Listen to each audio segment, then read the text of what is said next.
Boa tarde, eu sou Ingrid Bart e este é o Câmara Rio Notícias. O telejornal que explica as decisões do Legislativo Carioca. O que você precisa saber primeiro, tá aqui. A Câmara entregou o conjunto de medalhas de mérito Pedro Ernesto e o título de cidadão benemérito ao Procurador-Geral de Justiça Antônio José Campos Moreira.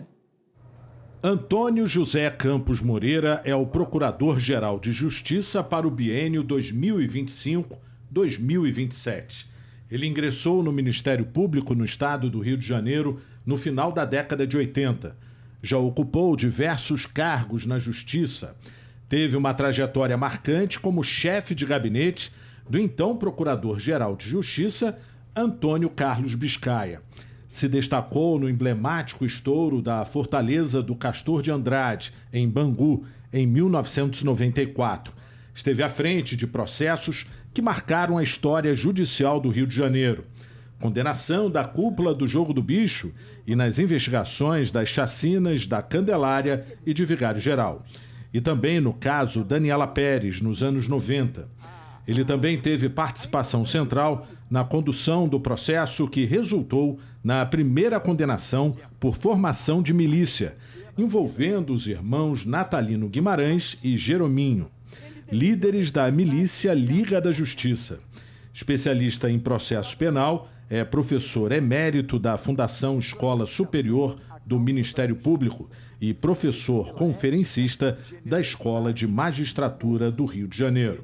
Eu me sinto muito lisonjeado, estou muito feliz por receber essas homenagens hoje da Câmara Municipal do Rio de Janeiro e as recebo em meu nome, creio que é o reconhecimento pela trajetória profissional de 38 anos no Ministério Público, hoje na chefia da instituição, mas recebo também como uma homenagem ao Ministério Público do Estado do Rio de Janeiro. Ele recebeu o conjunto de medalhas de mérito Pedro Ernesto e o título de cidadão benemérito. A iniciativa foi do vereador Jorge Felipe. Na verdade, quando a Câmara Municipal do Rio de Janeiro presta homenagem ao Procurador-Geral de Justiça, Dr. Antônio José Campos Moreira, o faz e é extensivo a todo o Ministério Público do Rio de Janeiro, que presta uma contribuição essencial para a equânime distribuição de justiça. E funcionários da construtora Cury receberam moções de congratulações e louvor. A cerimônia aconteceu no auditório da Câmara e reuniu funcionários de diferentes áreas da empresa. A moção foi concedida pela Casa, por meio do vereador Wagner Tavares. A empresa Cury ela tem feito uma parceria com o Rio de Janeiro, né? No ramo imobiliário, né? Transformando locais que estavam abandonados, né? Sem ter movimento de pessoas e transformando em verdadeiros bairros, né? Que a gente tem visto que vai ficar bem populoso, resgatando, né? O que é o Rio de Janeiro, principalmente a região central. A Cury tem atuado em diversas frentes de obras na cidade, obras que têm ajudado na mobilidade urbana do Carioca. Um dos destaques do trabalho da Cury é a parceria com o poder público nas obras de expansão e melhorias do Porto Maravilha. A Cury conseguiu transformar a minha vida e com isso eu acho que essa homenagem vem pelo motivo de conseguir multiplicar isso e transformar a vida de outras pessoas. O município do Rio pode ganhar uma ronda com atuação integrada para proteger crianças e adolescentes. A lei foi aprovada na sessão plenária desta terça-feira e segue para a sanção do prefeito Eduardo Paes. O projeto de lei que estabelece diretrizes para a atuação integrada de proteção a crianças e adolescentes, a Ronda de Proteção à Infância, a RPI, recebeu uma emenda das comissões e foi aprovado por maioria absoluta em segunda discussão. A matéria está aprovada, segue a redação final. De acordo com a lei, a Ronda deve ser implementada pela Prefeitura do Rio, que vai definir a coordenação, os procedimentos operacionais, as equipes e como será a atuação. Entre os objetivos da RPI, a proteção da integridade física e psicológica de crianças e adolescentes. Estabelecemos ali as diretrizes para que a gente consiga entrar nas comunidades, ir na luta de proteção ali nos lares, uma vez que a violência ela está institucionalizada, ela está nos lares do nosso município. 84% da violência ela é praticada dentro dos lares cariocas.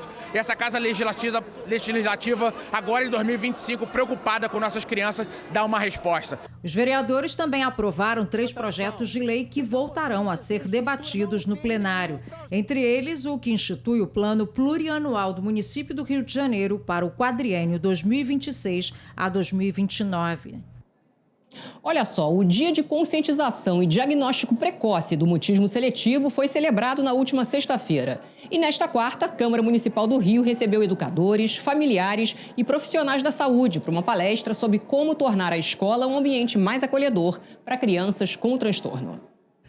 Inclusão e conscientização foram as palavras do debate sobre mutismo seletivo. O encontro foi no auditório da Câmara e contou com a presença de especialistas no assunto. A iniciativa é uma alusão ao Dia Municipal do Mutismo Seletivo Infantil, comemorado no último dia 31 de outubro. A data foi inserida no calendário da cidade no ano passado, por meio da lei de autoria da vereadora Tânia Bastos. A gente sabe o quanto o mutismo seletivo ele é algo muito novo ainda, né? Nós estamos agora promovendo algumas ações aqui na Câmara, mas há uma necessidade também das escolas se adaptarem o modelo para atender também essas pessoas com mutismo. O mutismo seletivo é um transtorno de ansiedade infantil. A criança consegue falar normalmente em casa, mas fica em silêncio em outros ambientes, como na escola ou em lugares novos. O mutismo seletivo é um transtorno de ansiedade que acomete as crianças numa fase do desenvolvimento em torno dos 2 a 5 anos. É um transtorno que aparece quando há expectativa da fala. A gente costuma dizer que é uma fobia para a criança falar. Então, todas as vezes que essa criança entra no contexto escolar, que é o maior meio social dela e que vai ser requerido dela que ela se comunique, que ela fale, a ansiedade dela fica muito elevada e vem a manifestação do emudecimento. Então, ela não consegue falar dentro daquele contexto e, em algumas situações, inclusive, há a rigidez motora. A disponibilização de material didático adaptado para alunos diagnosticados com mutismo seletivo infantil está garantido em outra lei municipal, que obriga o município a desenvolver projetos pedagógicos voltados para a inclusão de estudantes com o transtorno. Se nós tivermos materiais adaptados para essas pessoas, a gente vai conseguir incluí-las na sociedade, porque o mutismo seletivo ele tem esse viés. As pessoas se confundem com timidez e não é. É um transtorno de ansiedade que bloqueia a fala. Então, naquele momento em que os materiais são adaptados para eles, a gente consegue fazer com que haja uma desenvoltura, né, no contexto em si. Mais do que um evento, foi um momento de escuta, trocas de experiências e esperança. Um passo importante para que todas as crianças possam ser ouvidas, mesmo quando o silêncio fala mais alto. A gente, e principalmente aqui nesse espaço, nessa casa, né, o que a gente tem buscado a nível de políticas públicas, principalmente junto à vereadora, e a gente tem recebido esse apoio, é para que haja a identificação precoce. Por quê? Porque numa fase do desenvolvimento, onde é fundamental que uma criança se comunique, que ela fale, que ela interaja, uma vez que ela não tenha essa competência devidamente desenvolvida, ou seja, uma vez que não há identificação precoce desse transtorno, é uma criança que fica sem falar e sem se comunicar durante a infância, e quando não é diagnosticado na infância, há a perpetuação, né, para a adolescência e para a vida adulta. A cidade do Rio conquistou o prêmio internacional Bloomberg Philanthropies, com o protocolo contra o calor. Uma resposta estratégica ao aumento das ondas de calor e os impactos na saúde pública. Esse é o objetivo do Protocolo de Enfrentamento ao Calor Extremo do Rio de Janeiro, que venceu a categoria Infraestrutura Mais Segura para um Mundo em Mudança.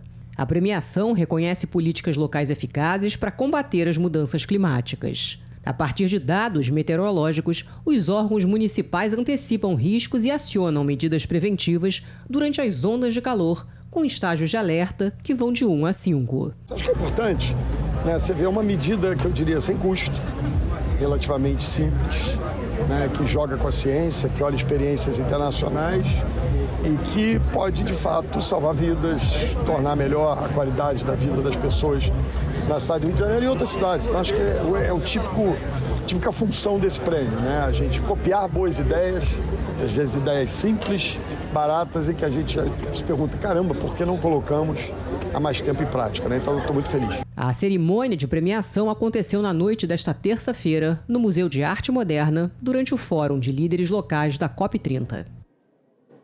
E a quarta-feira amanheceu com sol e temperatura em elevação. Vamos conferir a previsão e as informações do trânsito no Minuto Cor.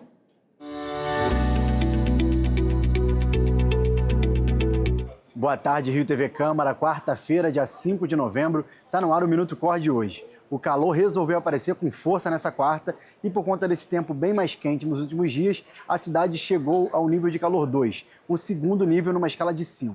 Segundo o Sistema Alerta Rio, as temperaturas estarão em elevação e a máxima pode chegar aos 37 graus. No final do dia, por conta desse calor, há previsão de pancadas isoladas de chuva. Então prepara o protetor solar e o guarda-chuva, porque o dia vai ser uma gangorra. Manhã de acidente nos túneis da cidade. Por volta de 5 da manhã, um caminhão que transportava alimentos tombou e fechou o túnel Zuzu Ângel no sentido Lagoa. Bombeiros 7 Rio e Conlube foram acionados e motoristas tiveram que seguir pela Avenida Niemeyer. Outro acidente, mas agora no túnel Rebouças, um carro e uma moto colidiram na segunda galeria no sentido Lagoa. Os impactos chegaram nos acessos pelos elevados Paulo de Fronten e Rufino Pizarro, e também na Avenida Francisco Bicalho. E antes de terminar, quero compartilhar com vocês que a Prefeitura do Rio venceu o Prêmio Internacional com Protocolo de Enfrentamento ao Calor Extremo. O projeto, criado no ano passado, é coordenado aqui pelo COR com as Secretarias de Saúde, Meio Ambiente e Clima. O anúncio foi feito ontem durante o Fórum dos Líderes Locais da COP30 no Museu de Arte Moderna. Ponto final no Minuto COR. Essas e outras notícias você encontra no nosso site e no app cor.rio e também nas nossas redes sociais no @OperaçõesRio. Tenha um ótimo dia e até amanhã.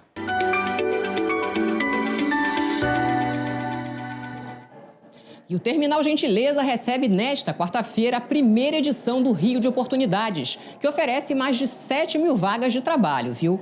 O Clube de Oportunidades vai oferecer vagas para pessoas de 15 a 29 anos nas modalidades Jovem Aprendiz, CLT e estágios de nível médio e superior, além de inscrições para cursos e oficinas de barbearia, maquiagem, inglês, informática, entre outros. O evento vai acontecer no mezanino no terminal até às 4 da tarde. Bom, o CRN1 termina aqui. À noite você tem outras notícias na segunda edição do CRN. Acompanhe nossa programação pelo canal 10.3 da TV aberta, ao vivo pelo YouTube e no site tv.câmara.rio. Boa tarde e até a próxima, hein? Tchau!